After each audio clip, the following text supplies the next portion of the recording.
Hey, Terry, welcome to Work Life. I'm so glad that you could join us today. Hi, Eric. Thanks for having me. Great to be here. Thanks for being here. You know, it's fun. We're in January, sort of just wrapping up the month. Winter is officially upon us. I know you're up in Chicago. I'm down here in Orlando, Florida, but actually it's kind of a cool day. And yeah, wow, what a year 2020 was, right? How's 2021 looking for you so far? Well, it's looking up. I don't really think that there's any other way for it to look. Isn't that the truth? Isn't that the truth? It's got to look better. So let's start out and just give the audience a little bit of your background.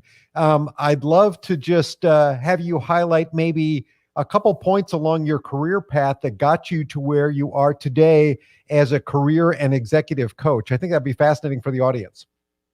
Well, I have been a full-time career and executive coach since 2017. But Okay. before that, I was a marketer for 30 years. I worked the majority of my career in financial services for two large banks. And in the 21 years that I was with those two banks, I had probably about 8 different jobs in marketing, supporting different businesses.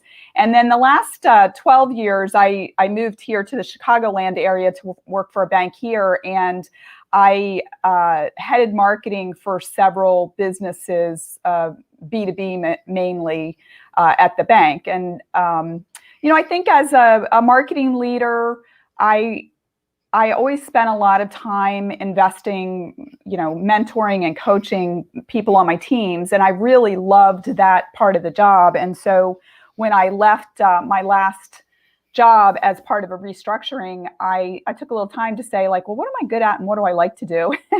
And I landed on, well, coaching, right? I love business problems and I love helping people, and I think that I'm good at it.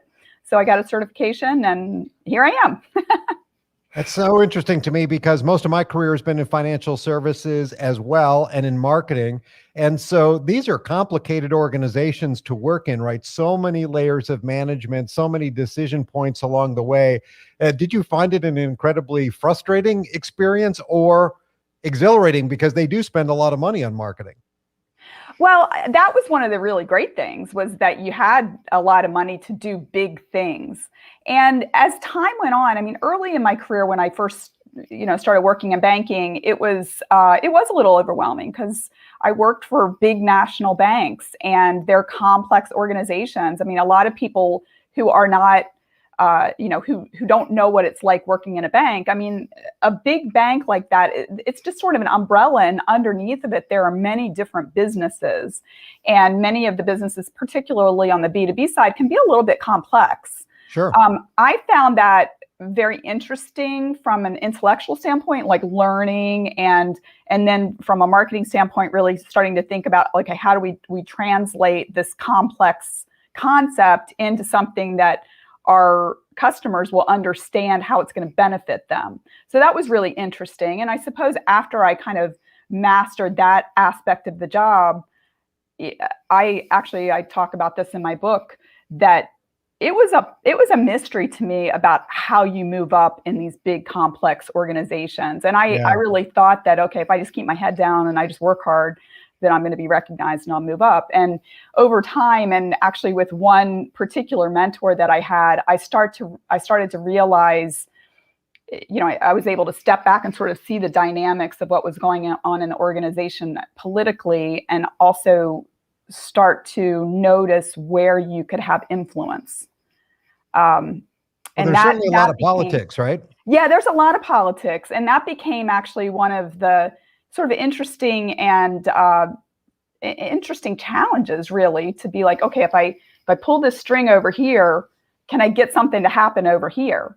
And it was fun, actually, to start to say, well, I'm going to have this conversation with this person, knowing that they've got a relationship with somebody else, and let's see what comes out the other end.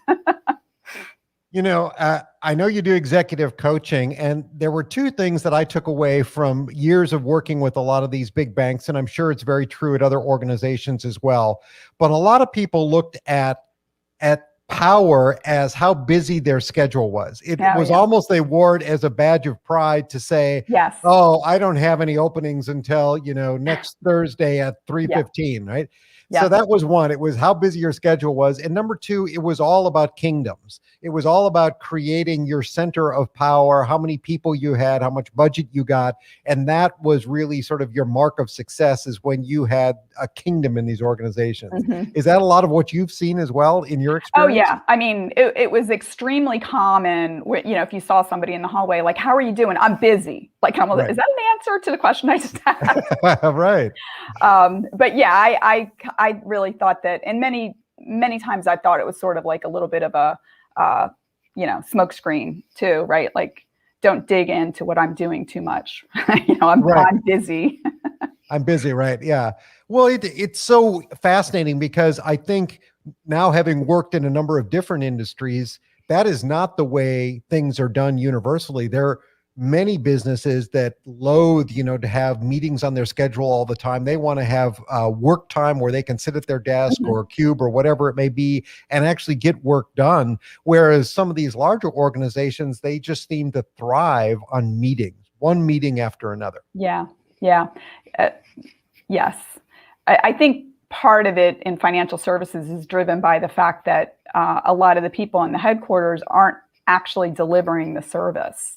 That they're not actually making the widgets, if you will. Right, right. It's in marketing, we were really there to like plug into and support the sales organization, and so a lot of times it did require a lot of meetings and getting information from other areas of the organization so that you could come up with campaigns or whatever that were going to really move the dial. Mm. But yeah, I hear what you're saying. Like, if you worked in an architecture firm or engineering firm, I mean, you have stuff that you have to do to deliver, but Sure. usually that's the sales organization that's out doing that. So when people come to you for coaching, what really drives you there? Where do you get sort of the fulfillment out of that aspect of your job? What is it that pushes you to be an executive coach? Well, most of the time when people come to me, I actually say I work with people that are high achievers who are successful but not satisfied. And what I mean by that is, if you looked at them on paper, you'd be like, they've got it made. Like, they went to a good school, they work for a good company, they got a great title, or making a lot of money. But usually when they come to me, there's some pain point that is bringing them to me. It can be that they're feeling overworked. It can be that, they're not getting along with their boss. They got a performance rating that was lower than what they expected. And so helping them dig into and sort of diagnose, like, what's causing this, and then coming up with a solution. There is nothing better than when somebody comes to me, and actually a lot of times in the beginning, I'll say, well, what would you like to see happen, or what's your goal? And a lot of times people don't have clarity on that. They just know that they're uncomfortable and they want something to change. And even if we do arrive on the goal, a lot of times they feel sort of a little fearful about committing because they're afraid they're not going to get it. They just don't think it's possible. And so being somebody who is in the corner with them to say, you know what, I believe it's possible. And I mean, part of the reason why I believe it's possible is because I've seen other people do similar things. Sure. And what's really required on the front end is to shift that mindset to a place where they believe what they want is possible. And we're talking about smart, very accomplished people here. So, getting to the root of, like, what is that thing that is causing you to have resistance? That's part of what I do as a coach. And when they're able to shift and then find that clear path to get to the goal and make it happen, there's nothing better. I mean, really, it feels like I've won the Super Bowl, or, I've coached somebody to get an Olympic gold. It feels really good. Yeah. Well, that surprises me in some ways, because I would think that a lot of people who are seeking coaching are feeling like they've been passed over for a promotion. They're trying to get that VP Yeah. title or whatever it may Mhm. be, or they're looking for more money. But what you're saying is, a lot of times it's because something is just uncomfortable. They feel out of sorts with their career trajectory. It's not Well, necessarily a specific goal about title or no, dollar. it could be that, but usually they've tried to achieve that goal on their own Hmm. before they come to me. And there's some dissatisfaction, and that's actually what's driving them to hire a coach, Hmm. because they're like, okay, well, I really thought I was on track to get to VP, and my peer got promoted ahead of me. Okay. So they're like, why, why is it not me? What do I need to do differently? And, a lot of times, well, I think we all do this, that if we have done something, we've worked hard or we've approached our job in a certain way up until now, we just sort of assume, mainly because we don't know any other way, that if we keep doing that, we're going to keep advancing. But the reality is that what got you here is not going to get you there. And if you are looking to be promoted, in a lot of ways, you have to start acting like that beforehand. You need to, Yeah. promoting people or hiring is just inherently risky, right? Because you're entrusting someone when they get a promotion with more resources. And if you're going to entrust them with those resources, you expect them to be able to leverage that to get more value out of it. And if there's somebody who's like a good manager, Yeah. and you're like, yeah, they're good, they're solid, I like them in that spot, but they haven't sort of demonstrated that they're ready, that if you give them more authority, that they're going to leverage it.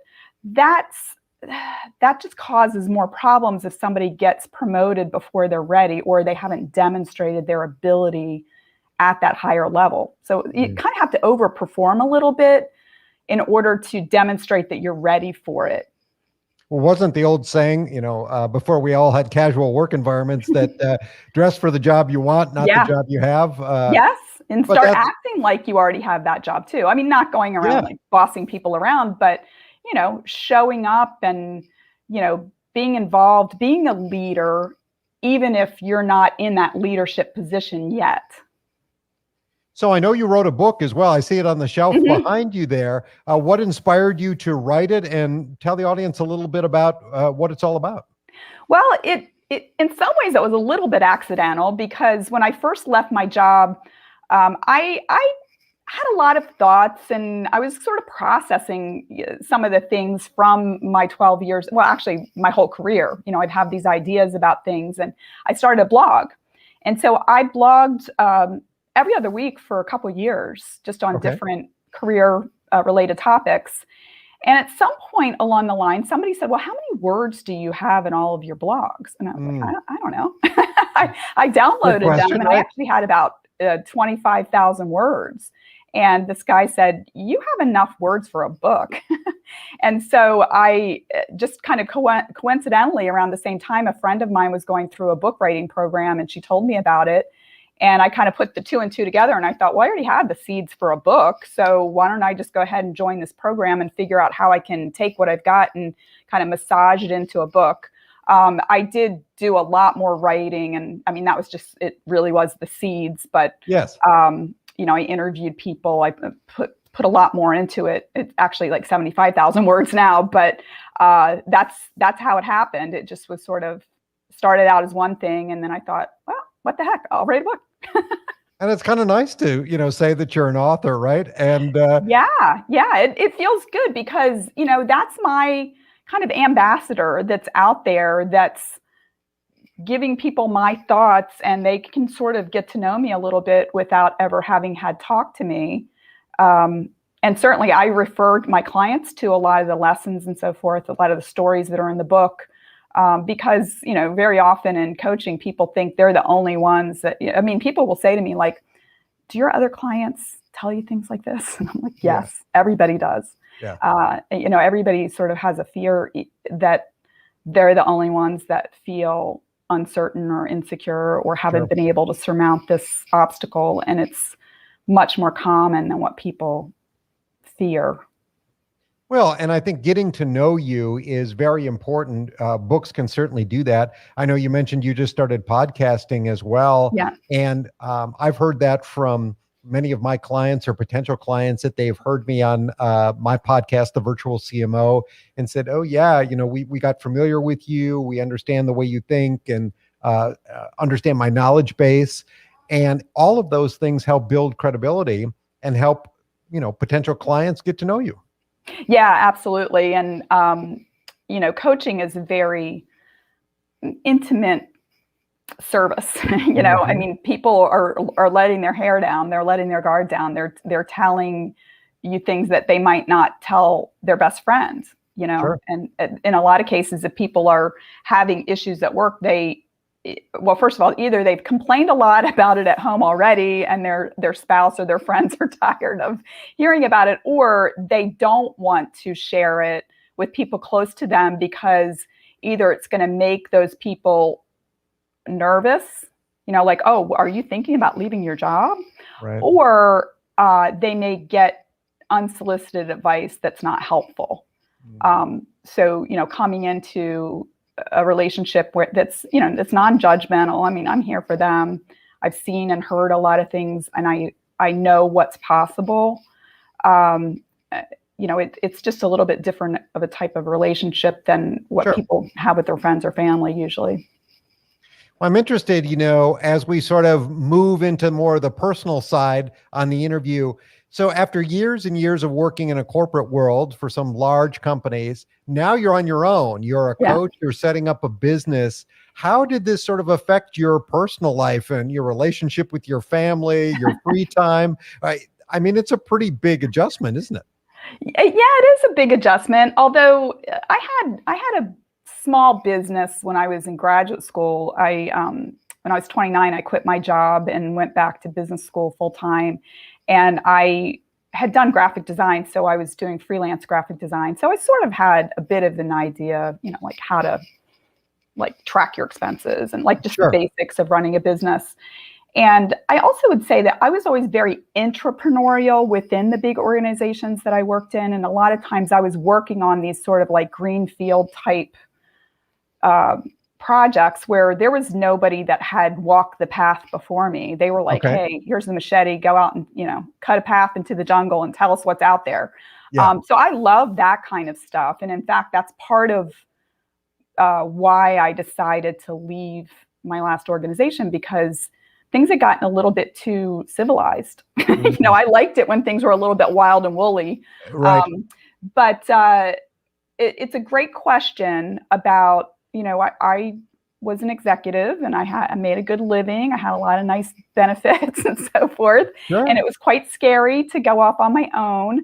I had to sort of talk myself off the ledge a couple times, because it's hard when you're not getting that direct deposit every 2 weeks, right? And you're like delving into your savings to get yourself set up. And, I had to say to myself sometimes, like, okay, you have enough money. You're not going to end up on the street. You have money coming in.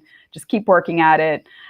So there was a little bit of like the whole mindset thing, Yes. and really relying on myself fully. Like, go ahead, do this, do the things you want to do. Stop being scared about it and just do it. So that's part of it. And then also, when we moved here to Chicago in 2005, my husband and I both worked in banking, but we lived in a small city where it was possible for us to raise our 3 children and both work. I mean, I had a 5-mile commute with home or with the daycare and the school between home and work. It was completely doable. Right. You move to Chicago and, it's at least an hour on the train downtown. And so we decided that my husband would stay home with the kids. And so he did that for a long time. He did start a business, but it was really more of what we would call like a lifestyle business. Sure. We pay for summer camps and vacation and kept him busy. He was a professional photographer. But he and I both were entrepreneurs for at least a couple years together. And it was tough with, paying the health insurance. And he, at one point, he was like, when are you going to get another job? Because he was used to like just being able to be like the stay-at-home parent and kind of like dabble in his, he's probably going to listen to this and be like, what are you talking about? I worked really hard. But and I finally just had to say, I'm serious about this. I just want to do this. And he actually decided to go back and get a job in banking, which was great. The timing was good because our kids are much older now. Like my youngest is 17. So we don't need him here to, take her to dance lessons and stuff like that. Right, exactly. And it's definitely helped to have the corporate health insurance for sure. And a little more of a like steady income coming in to go along with what I'm doing. But quite frankly, I feel like it's just a continuation of things that we've been married for 25 years. So we've had a number of different phases of how we managed our careers and our family. And, it was a little bit of a, transition period there, but we're in a good place now. And he's happy actually to be back, in an office, not just at home. I think he actually is sort of like, I'm really glad I don't have my own business anymore because it was too much work. It is a lot of work. Well, and I appreciate your honesty there, because I think a lot of people get frustrated when they go out on their own and they give up before they ever get a chance to gain real traction.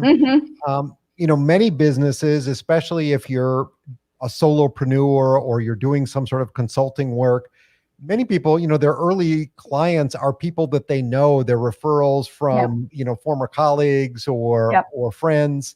And that lasts for a little while, but that's not ultimately sustainable, right? You'll run out of those people eventually. Yes. And eventually you have to sort of get to a point where the business can sustain itself by bringing in outside interest. And for many small businesses, that's where the rubber meets the road. And you have to say, I'm either going to push through this and I'm going to get to that point where it is a sustainable business, or I've got to go back to a corporate environment.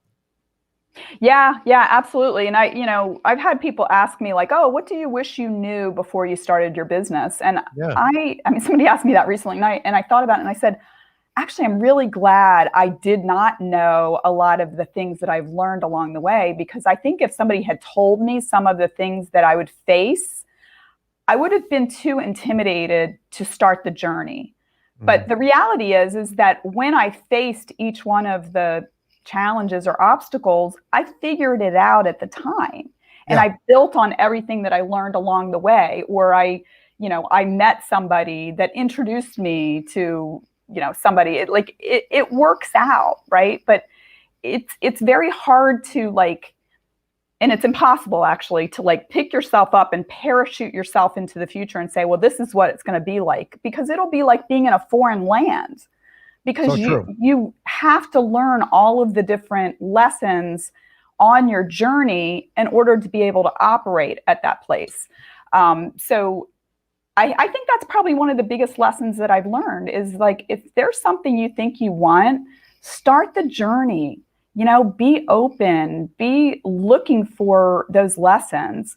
It's about the journey, not the destination. I mean, that's exactly. the famous quote, right? Exactly. And I'm way happier than I used to be with what I used to do in the corporate world. There were some wonderful things, like the travel and a lot of the perks and I mean, a lot of the people I really, really enjoy. There's nothing like working in a big competitive organization for, to be working among very smart people. I loved that. And actually that's part of the reason why I started my podcast, because I missed that part of it, being around people that were thinking about, business problems or marketing.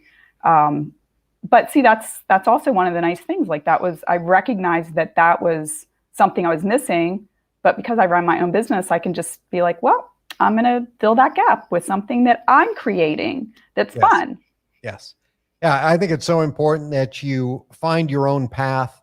There are so many great books that are written out there. There was a huge surge of interest when Tim Ferriss wrote his 4-Hour Workweek book. That's a good book. Yeah, it's a great book, and it is very motivating and inspiring. There are a lot of other people who found success early on, doing things with Google keywords, blogging, podcasting, but there's a time and a place for each of those. And if you sort of spend too much time focusing on what made other people successful, many times those moments have passed, right? And now it's on to something new. And so you've just got to get out there. You've got to take the temperature of what's happening and really look for those opportunities and just keep plowing forward.